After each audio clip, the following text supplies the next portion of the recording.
గతంలో మన పెద్దలు ఒక మాట చెప్తూ ఉండేవారు. రే అవకాశం అనేది అడుగుగా వచ్చిందిరా, వచ్చిన అవకాశాన్ని వాడుకోవాలరా. అదే రాజ్యాన్ని చేపట్టాలి అనుకున్నప్పుడు చేతులు ఉన్న అవకాశాన్ని జారవిడుచుకోవద్దురా, చిన్నదైనా పెద్దైనా అవకాశాన్ని అలాగే ఉంచుకోవాలరా అంటారు. గణేష్ గోల్డ్ తాకట్టులో ఉన్న బంగారాన్ని విడిపించి కొనబడును. సంప్రదించండి 9966611144. అలా జగన్మోహన్ రెడ్డికి ఈరోజు వైసీపీలో ఒక అవకాశం ఇచ్చారు. ఏంటది? భయ్యా నువ్వు ప్రధాన ప్రతిపక్షం కూడా పనికిరావు, కానీ రాజకీయంగా పనికొస్తావులే, మేము నమ్మాము. ఏంది?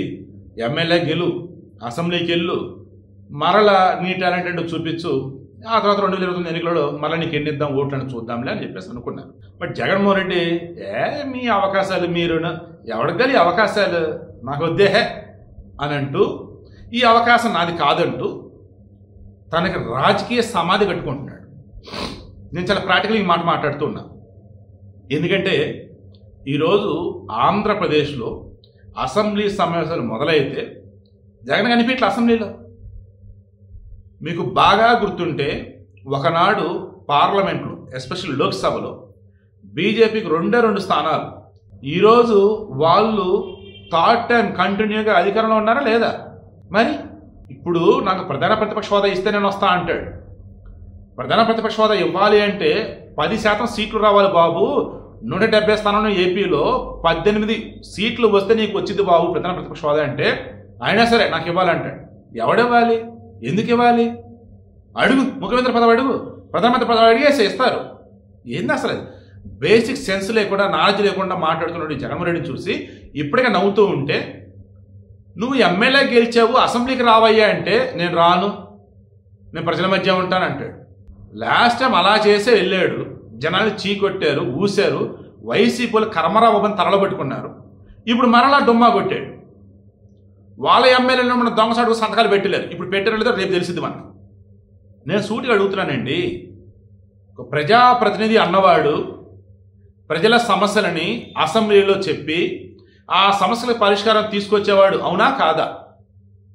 ఊరిలో ఉండే వాడికి అసెంబ్లీలకి సంబంధించేసి వెళ్లాల్సిన వెళ్లకుండా, నాకు ప్రధాన ప్రతిపక్ష హోదా ఇవ్వలేదు, నేను జనం మధ్య ఉంటాలే అని చెప్పేసి ఉండేవాడికి is any difference? Both are same or not?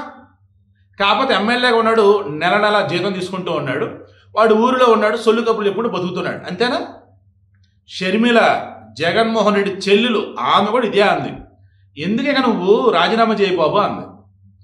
ప్రజలు 2 ప్రధాన ప్రతిపక్ష హోదా నీకు ఇవ్వలా, సరే పులివెందుల ఎమ్మెల్యే గెలిపించారు కదా, వెళ్ళు అసెంబ్లీకి వెళ్ళు. నువ్వు పులివెందుల గురించి మాట్లాడతావు ఏంటి? రాష్ట్రం గురించి మొత్తం మాట్లాడు. మైక్ ఎవరేంటి నీకు? ఇస్తారు. ఇలాగే ఆమంది, ఇలాగ పవన్ కళ్యాణ్ అన్నాడు, ఇలాగ చంద్రబాబు అన్నాడు, ఇలాగే లోకేష్ అన్నాడు, ఇలాగే శివప్రసాద్ కూడా అంటున్నాడు.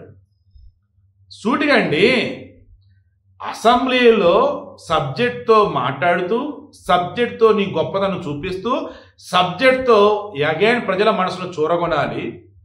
అధికారంలో ఉన్నటువంటి వాళ్ళు సైతం నువ్వు మాట్లాడుతూ ఉన్నప్పుడు ఆ సబ్జెక్ట్కి వాళ్ళు అచ్చెరు ఉంది, సూపర్ మాట్లాడుతున్నాడు అబ్బాయి, మైక్ కట్ చేయొద్దు అని చెప్పి స్పీకర్ గారికి రిక్వెస్ట్ చేయాలి. అట్లాంటిది నేను సభకు వస్తే నాకు మైక్ ఎవరు, నేను సభకు వస్తే ఎక్కడ వెనక కూర్చోవాలి, ఈ సొల్లు కబుర్లు వద్దు. సభకు వస్తే సబ్జెక్ట్ గురించి మాట్లాడే సబ్జెక్ట్ మనకు రాదు. జగన్మోహన్ గురించి నేను మాట్లాడుతాను.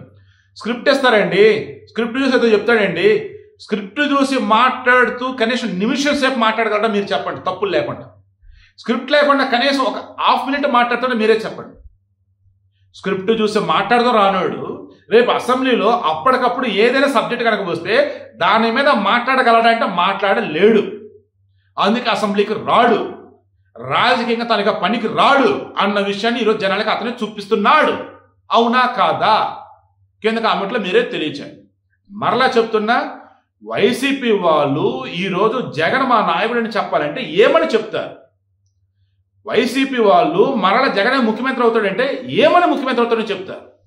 వైసీపీలో ఉన్న నాయకులు జగన్మోహన్ రెడ్డిని మా నాయకుడని అంటే ఎందుకనే నాయకుడు అని చెప్పేసి అడిగితే జనాలకి ఏం చెప్తారు? సూటిగా అడుగుతూ ఉన్నా, నాయకుడు అనేవాడు ఎవడు? ప్రజలు ఆయనకి ఇచ్చిన బాధ్యతని ఫుల్ఫిల్ చేసేవాడు. పులివెందుల ఎమ్మెల్యే గెలిపిస్తే అసెంబ్లీ కూడా రాకుండా నాకు ప్రతిపక్ష నేత హోదా ఇవ్వలేదు అన్నాడు. ప్రతిపక్షం మీరు కాక ఇంకెవరు ఉంటారు? రా, మైక్ అన్నది మీకు ఎందుకు ఇవ్వరు? మాట్లాడతాం రాక బయట సొల్లు కబుర్లు చెప్తూ ఇంకెందుకులే నాకే చిరాకు వస్తుంది చెప్పాలంటే. కానీ జగన్కి ఉన్న చిన్న అవకాశం ఏదైనా అంటే ఎమ్మెల్యేగా దాన్ని సతి ఈరోజు దూరం పెట్టుకుంటూ ఉన్నాడు. రేపు జనాలే దూరం పెడతారు. అంతిమంగా రాజకీయంగా జగన్ సమాధి కాక తప్పదు. ఓ మనిషి బాగా దాహంతో ఉన్నాడు. ఆ దాహంతో ఉన్న మనిషి చేతిలో చెంబు ఉంది. ఆ చెంబులో ఎవరో కొద్ది నీళ్లు పోసారు. తాగు బతికయ్యాను. ఏంటి కొంచెం పోసారు? నేను కనీసం చెంబు లేని తాగలేని తెలుసా? చెంబు నీళ్ళు ఎత్తకుండా తాగుతా అన్నాడు.